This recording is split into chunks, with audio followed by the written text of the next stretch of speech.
আজকের যাত্রা শুরু করব গুলমার্গ দিয়ে। হোটেল থেকে বেরিয়ে আমরা চলেছি গুলমার্গের উদ্দেশ্যে।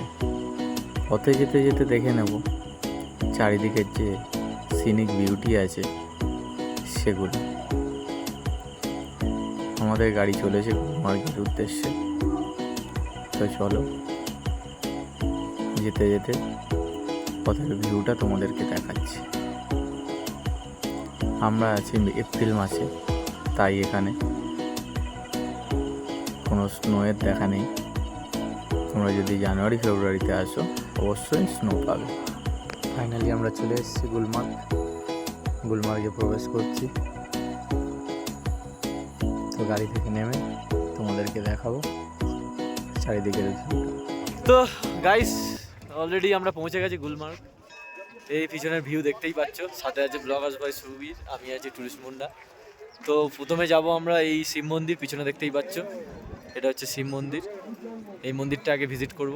তো চলো যাওয়া যাক, তারপর দেখাবো এই দিকের ফেজ 1 ফেজ 2 এখান থেকে যেতে পারো। এই সাথে চারিদিকে প্রচুর ঘোড়া আছে, এখান থেকে ঘোড়াতে যেতে পারো, ট্রেক করেও যেতে পারো, সব রকম অপশান অ্যাভেলেবেল আছে। ঠিক আছে, এখন বরফটা অনেকটাই দূরে, এখন আমরা এপ্রিল মাসে, তাই বরফটা অনেকটাই দূরে আছে। ঠিক আছে, এই পাহাড়ের ভিউটা দেখা যাচ্ছে। আমরা এখন যাবো শিব মন্দির। তো চলো যাওয়া যাক। তো আমরা এখন এই মন্দিরের সিঁড়ি দিয়ে উঠছি, এই শিব মন্দির গুলমার্গে। ঘোড়া কিরকম কি রেট? আর পরেও যেতে পারো।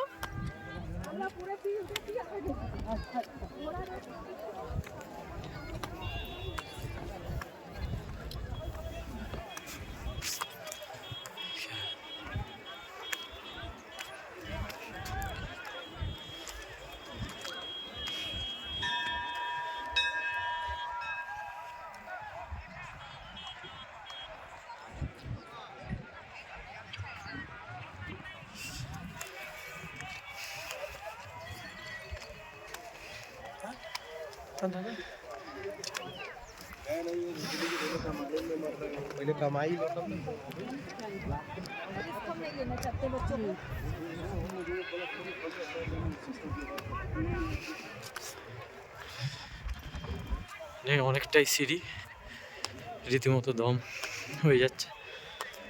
অনেক কটাই সিঁড়ি আছে, সিঁড়ি টপকে যেতে হচ্ছে।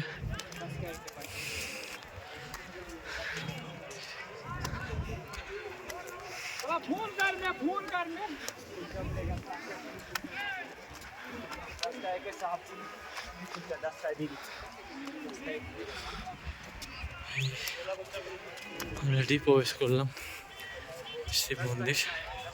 এটা হচ্ছে গুলমার্গের শিব মন্দির। অসাধারণ ভিউ।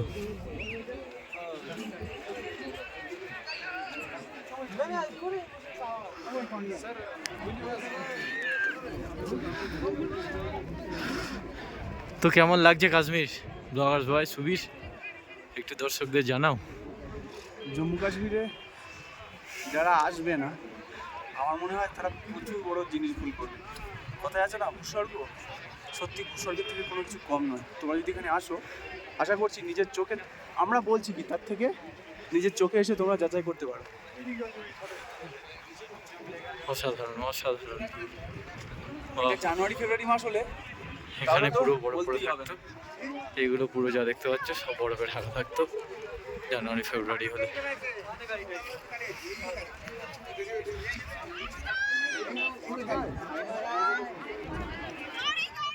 তো গাইস, আমরা এখন আছি গুলমার্গে।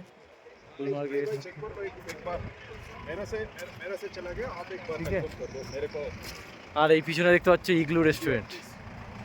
এই ইগলু রেস্টুরেন্ট কেউ যদি ট্রাই করতে চাও করতে পারো, প্রচণ্ড কস্টলি, খুবই কস্টলি। জানুয়ারি ফেব্রুয়ারিতে পুরো চারিদিকে বরফ পড়ে থাকবে, আর তার মাঝখানে এই ইগলু রেস্টুরেন্টগুলো খুবই সুন্দর লাগছে দেখতে। ভিতরে একদম ওয়েল ডেকোরেটেড। এই হচ্ছে ইগলু রেস্টুরেন্ট।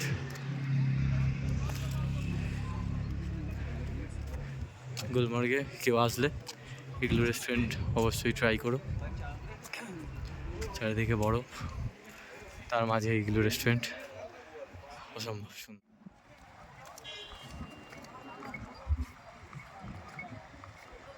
অনেকক্ষণ ধরে গাড়িতে আসার পর খেতে পেয়েছে, তো সেই জন্য একটা জায়গায় চা খেতে নেমেছে। তো আমাদের ওখানে যেটা 5 টাকার চা, লাল চা, তো সেটা এখানে 20 টাকা। খেতে হবে, কিছু করার নেই। আর তোমরা এখানে সব কিছুই পাবে, তবে একটু কস্টলি। আর তোমরা চাইলে পেট ভরার জিনিসও আছে, ব্রেড অমলেট আরও অনেক কিছু পেয়ে যাবে, তাতে কোনো সমস্যা নেই। তো ওরা তো এখানে আসলে অবশ্যই মানি ব্যাগটা মোটা করে নিয়ে আসবে, এটুকুই বলার, আর কিছু না। কারণ আমরা ফেরার পথে একটা স্পট দেখলাম, তো তোমরা এই জায়গাতে অবশ্যই আসবে। তো এই আই লাভ গুলমার্গ। আর পিছনের আর পিছনের অসাধারণ ভিউটা তোমরা শুধু দেখো। এখানে আসলে অবশ্যই তোমরা এই জায়গাটাতে অবশ্যই আসবেন।